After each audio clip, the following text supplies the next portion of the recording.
So today I'm going to show you what to do to fix your Bona floor mop if the bottom piece pops off. So this can happen if, for example, you pull too hard when you're trying to get that microfiber cloth off the bottom of your Bona, and I'm going to simulate what that looks like. This part here can just pop straight off.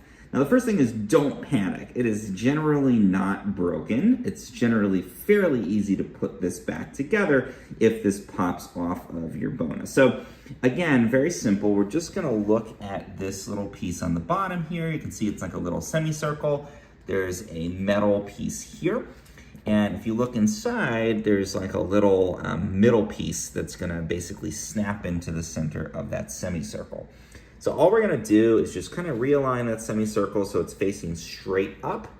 And then we're gonna go ahead and take the top here, align it onto the semicircle. You gotta kind of get it so that they're right in the middle of this. So got it on here, mostly ready to go. Okay, you can see, so those are kind of semi-aligned. Yep, we're perfect now. And then once we've got them lined up, we're just gonna give it a good solid push, and it should snap right back into place on there. And this is good to go. Again, we can test it out, make sure we're solid on that, and yep, we seem good to go. So if the bottom of your Bona snaps off, no problem. Generally, it's a very simple fix.